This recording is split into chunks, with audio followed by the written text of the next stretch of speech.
What's up, everyone? Welcome back to the channel and a new video, I guess. Welcome to another tabletop video, I guess. I've been changing out a lot of stuff on my weapons, being lights, lasers, optics, all that kind of jazz. And I started to see the benefit of having a laser and in addition to a light at the same time. Not quite there to the infrared laser yet. The title of today's video, you guys already know what we're going to be talking about. I'm sorry, it's been almost an entire minute into the video. The Streamlight TLR RM1 Laser R, or Laser R for red. Let me just show you guys. I've put it on my B&T APC9, and I've done it because this Trijicon RMR dual illuminated optic is just high enough to clear it. Otherwise, it would be on the side of the weapon. And honestly, I really like it. I used to run a WML 400 on this thing just because I like it. It's simple. The way my arm rests on the gun naturally is like this. I just have to bring my thumb up. Bam. It's on. That's all I got to do, right? Easy peasy. Let's put it back down the light so you guys can see. Bam. See? Easy. That's all I got to do. No pressure switched. Actually, I was thinking about using the pressure switch one, but the issue comes where this is on both sides. It's ambidextrous, and the cable comes out here. It inevitably would wrap around here, and inevitably, again, I would grab onto this, and it's bound to happen. The wire would come behind this one or on the other side, and it would just get caught and it'd be difficult to charge the weapon. So no pressure switch or wires on this bad boy. But there you go.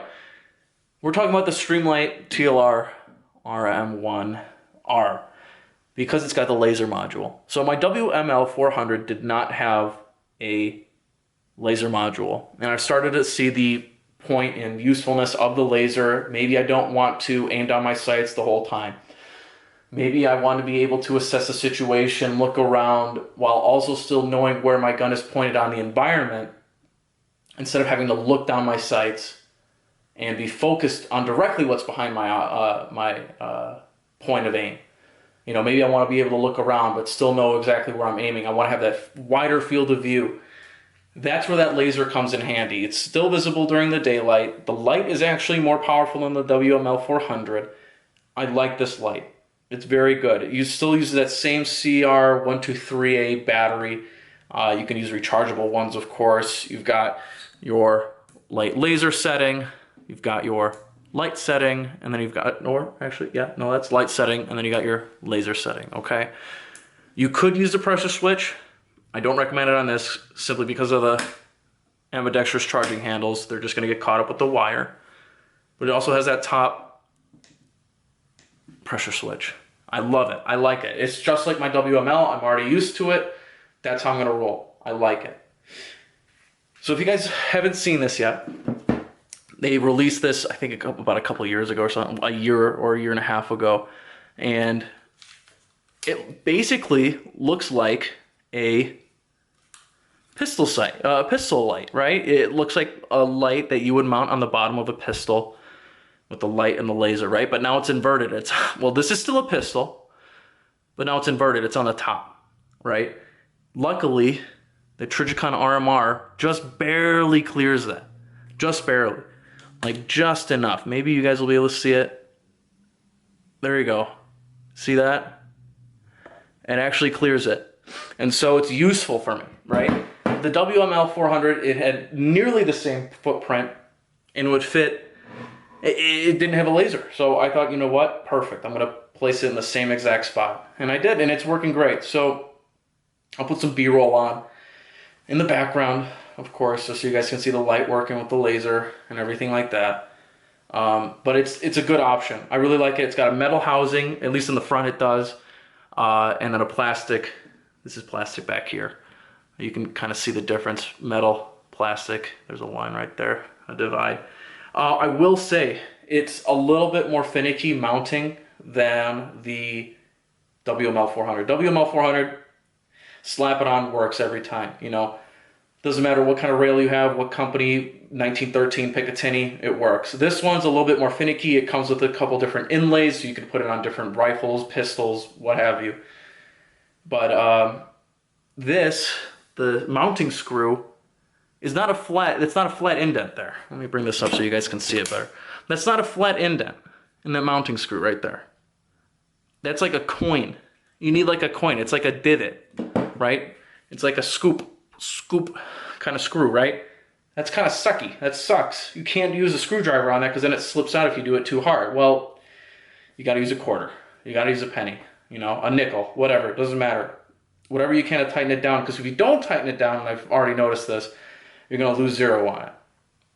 So you got to tighten it down all the way with some sort of coin looking thing and just crank that son of a gun down. You know, otherwise you're going to lose zero. And you don't want to do that, especially on a laser, because you want to know where you're going to hit. And that's another great thing that I'm doing right now. I mean, in my opinion, another great little aspect to this setup is that the optic, the light, and the barrel are all on the same plane. It's really, really helpful for zeroing. I mean, literally the laser and the optic are right on top of each other, nearly all the way. I mean, at 25 yards, that's where I zero it at. But 25 yards, they're dead on. And then like up to like 4 feet in front of you, you can barely tell the difference between the two.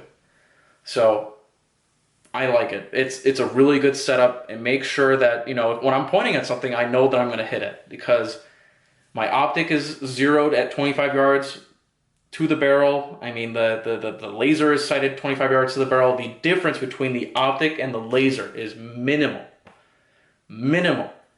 They're very close, so I know where I'm going to hit if I'm going to turn the laser on. I know it's going to be zero. So, unlike if you're going to put it on the side, because now you're working with two different planes. You're going to have you're going to have it be either off to the side or high or low at different ranges. Whereas for this, all I got to worry about is it high or low, never left or right. The laser's always going to be on horizontally. It's always going to be zeroed to this optic. The only time I ever have to worry is if I'm way farther out than 25 yards. The laser would be low past 25 yards, so I'd be hitting high. There you go. Bam. Now you know. Just like with an optic, right? It's the same concept. So, bam. But then, you know, there is bullet drop, and so 9mm drops pretty fast. There you go. It's going to be basically on all the way through 100 yards. So I'm pretty happy with that. Guys, I'm going to throw some B-roll over it. I hope you've enjoyed this video. I haven't seen very many. Oh, I've seen some videos. Not definitely more than the CMR 301 from Crimson Trace. But this is definitely a good replacement for the Inforce WML 400. I'll actually make a comparison video between the two, just because I have both. And actually the other one's on my Airsoft APC9. So I'll make a comparison video later. But guys, thank you very much for watching. Comment, subscribe. I'll see you guys all later on. Adios. Bye.